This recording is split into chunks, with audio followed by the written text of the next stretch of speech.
Harusnya pejabat Indo saat melihat ini malu, teman-teman. Dimana yang tingkat kabupaten aja saat kunjungan itu tidurnya di hotel berbintang, pesawatnya pesawat pribadi.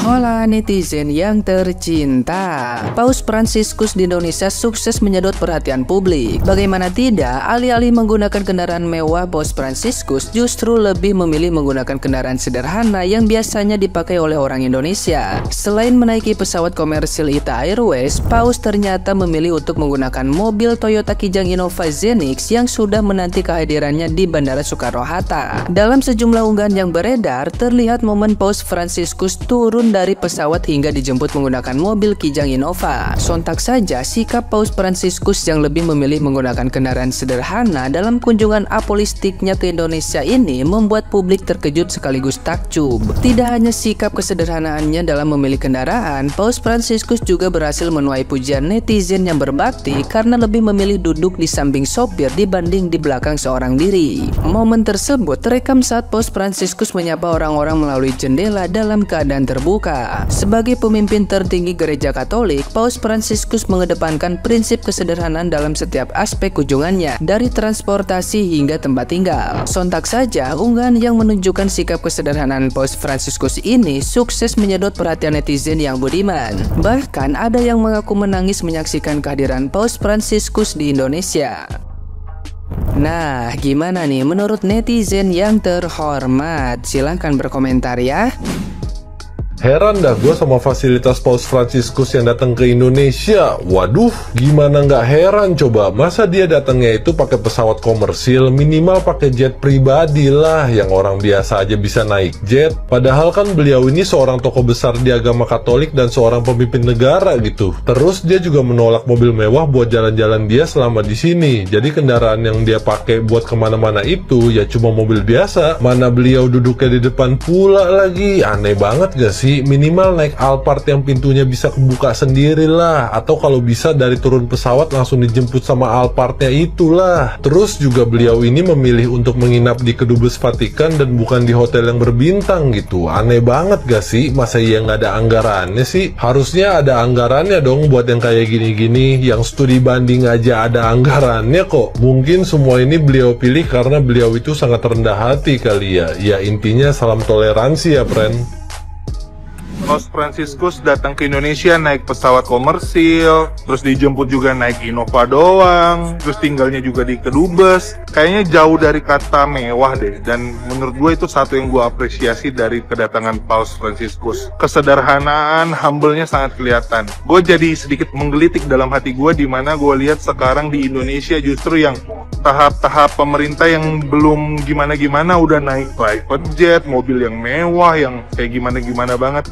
Malu nggak sih? Cuman itu pendapat gue aja. Maksudnya di sini melihat bahwa pemimpin suatu negara, bahkan pemimpin umat Katolik sedunia aja bisa sambil itu. Kenapa sih kita nggak belajar dari kesederhanaan itu? Mungkin dengan kesederhanaan itu juga bisa mengefisiensikan hal-hal yang lain gitu. Jadi nggak ada kecemburuan sosial juga di antar masyarakat. Masyarakat bisa menilai segala sesuatunya itu dengan baik aja gitu, nggak yang berlebihan gitu. Pokoknya gue salut banget dengan kedatangan Paus Fransiskus ini ke Indonesia. Semoga gak cuman pemerintah, tapi dengan kita-kita juga yang masyarakat biasa juga bisa belajar dari kesederhanaan dan kerendahan hatinya beliau. Oke. Indonesia mendapatkan sebuah kehormatan kedatangan Sri Paus Fransiskus, guys. Beliau adalah tokoh agama, pemimpin seluruh umat Katolik seluruh dunia, dan juga sekaligus Presiden Vatikan. Dia datang menggunakan pesawat biasa, tidak memakai pesawat pribadi. Dia datang menggunakan Innova Zenix putih. Bayang Innova Zenix dikawal Mercedes G-Class. Dan dia datang tidak tidur di hotel berbintang, melainkan tidur di Kedubes Vatikan. Seorang Presiden Vatikan sekaligus pemimpin umat Katolik seluruh dunia. Harusnya pejabat Indo saat melihat ini malu, teman-teman. Dimana yang tingkat kabupaten aja saat kunjungan itu tidurnya di hotel berbintang, pesawatnya pesawat pribadi, dan juga kendaraannya minta yang mewah dan dikawal ya, yang pakai strobo yang arogan banget. Harusnya kalian malu. Ini salah satu sejarah besar juga karena pemimpin tertinggi Gereja Katolik Roma datang ke Indonesia yang bernama Paus Fransiskus. Kunjungan beliau ke Indonesia merupakan salah satu perjalanan apostolik yang mengunjungi 4 negara di Asia, salah satunya Indonesia, Timor Leste, Papua Nugini, dan Singapura. Dan kita bangga banget karena Indonesia merupakan negara pertama yang dikunjungi oleh beliau. Jujur gue itu agamanya Muslim, tapi gue bangga banget nih sama Bapak Paus Fransiskus tentang kesederhanaannya. Yang pertama, beliau menaiki pesawat komersial aja buat datang ke Indonesia, bukan pesawat yang mewah, apalagi jet pribadi. Karena ada orang biasa yang menaiki jet pribadi gitu. Lalu beliau juga tidak mau tidur di hotel yang mewah dan lebih memilih menginap di Kedubes Vatikan yang ada di Indonesia. Kesederhanaan berikutnya, beliau lebih memilih menaiki mobil biasa yang ditumpangi oleh rakyat biasa, makanya disediakan Innova. Dan yang paling bikin gua salpok lagi, beliau memakai jam tangan yang harganya tuh hanya 100 ribuan doang. Jauh banget dari kata kemewahan. Jadi gimana nih menurut para netizen? Karena pimpinan tertinggi Gereja Katolik dunia aja hidupnya sederhana banget. Semoga bisa diterapkan sama pejabat-pejabat di Indonesia ya. Emang bukan warga negara Indonesia kalau misalnya tidak ada yang bisa dijulitin. Ini adalah komen-komen yang gue lihat di postingan Paus Fransiskus gitu ya. Karena kan dia sederhana banget nih, nggak naik mobil mewah, cuma pakai Innova. Itu pun kacanya kelihatan dari luar, terus dia duduk di depan. Tapi komentar-komentarnya pada bilang kalau misalnya Innova itu ya termasuk mewah juga gitu kan, dibandingin sama Aelia dan juga Agya. Terus habis itu ada yang komen juga kayak Innova ternyata nggak mewah ya gitu, kayak ngebandingin dia sama Paus gitu ya. Ini gue kasih tau aja buat kalian yang belum tahu Paus Fransiskus. Paus itu adalah pemimpin seluruh warga Katolik di dunia gitu ya. Cuman ada satu di dunia, dan kalau misalnya dibandingin sama orang di Indonesia ini ya 11-12 gitu loh dengan presiden. Dari kemarin nih rame gitu ya, gara-gara dia datang ke Indonesia itu pakai pesawat komersial bersamaan dengan orang-orang biasa gitu kan. Terus juga tidak pengen nginep di mana-mana, cuman nginep di kedutaan besar aja. Ini itu jatuhnya udah super duper sederhana ya gengs, tapi tetap aja ada orang-orang yang pesimis gitu ya terhadap Paus Fransiskus, kayak bilang kalau misalnya jangan terlalu naif lah, jangan terlalu cepet lah menilai ataupun memuja sosok ini. Jangan terlalu memuja gitu ya. Gue juga setuju kok. Tapi lu harus lihat dulu kalau misalnya nih Paus Fransiskus emang orangnya sesederhana itu karena dia sendiri dari Ordo Yesuit, gengs. Paus Fransiskus itu adalah paus pertama dari Ordo Yesuit dan juga dia itu punya 3 kaul kehidupan gitu ya. Dimana kaulnya itu adalah kaul kemiskinan, terus habis itu kesucian dan juga ketaatan. Ya mungkin yang berbicara seperti itu bukan orang Katolik gitu kan. Karena kalau misalnya orang Katolik pasti mereka tahu kalau misalnya seorang paus dia itu kayak dipilih berdasarkan gimana jejak rekam hidup dia. Karena nggak tiba-tiba jadi paus gitu loh ya kan. Jadi udah jelas bagaimana kehidupan sebelum-sebelumnya, bahkan sebelum dia itu menjabat. Walaupun gue juga bukan warga negara Katolik gitu kan, tapi gue pelajari dulu lah sebelum gue itu ngomong kalau misalnya dia ini sok-sok sederhana gitu loh. Orang kaul kehidupannya itu aja salah satunya kaul kemiskinan wah, yang dimana menghormati gitu loh orang-orang yang hidupnya itu susah di luar sana dan juga hidupnya tidak bermegah. Ya udah segitu aja dari gue. Gimana pendapat kalian netizen? Silahkan tulis kolom komentar. Peace, love, and go.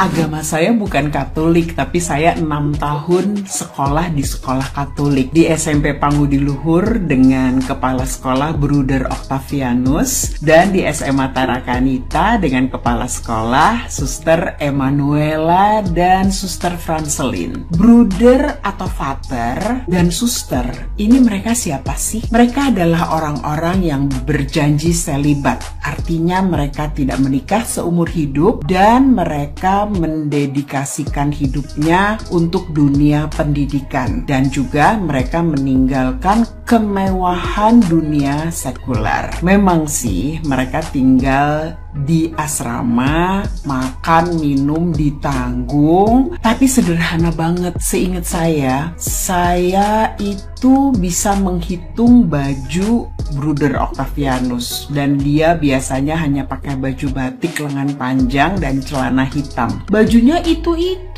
saja dari saya kelas 1 SMP sampai kelas 3 SMP. Ya mungkin dia punya 5 lembar kemeja batik deh seingat saya. Saya udah inget tuh hari Senin dia pakai ini, hari Selasa dia pakai ini. Ya kira-kira bajunya itu saja. Kalau suster pasti pakai seragam putih dan pakai kayak topi kecil di kepalanya. Kehidupan di asrama juga membuka mereka menerima sumbangan dari para para umat. Tetapi memang dari mereka ini saya belajar arti kesederhanaan dan arti dedikasi. Mereka berjanji melayani Tuhan Yesus melalui bidang pendidikan, dan selama 24 jam seumur hidup ya mereka mendedikasikan tenaga dan pikiran mereka hanya untuk anak didik yang sekolah di sekolah mereka. Sehingga seingat saya mereka itu bisa ingat nama murid satu persatu, lengkap dengan kenakalan kita satu persatu. Jadi saya seperti punya orang tua yang melindungi saya selama jam pelajaran. Sungguh pengalaman yang luar biasa. Nah, kedatangan Paus kali ini adalah kedatangan yang ketiga di Indonesia. Pertama tahun 70, yang kedua tahun 89 kalau saya tidak salah. Sehingga bisa dimengerti kalau saudara-saudara saya umat Katolik rindu untuk beribadah bersama dengan Bapak Paus yang datang ke Jakarta. Oleh sebab itu saya ingin mengucapkan selamat beribadah, dan untuk kita-kita ini yang non-Katolik kita kasih kesempatan buat saudara-saudara kita umat Katolik bisa beribadah seluas-luasnya selama Bapak Paus ada di Jakarta. Nah, terakhir salam damai buat kita semua.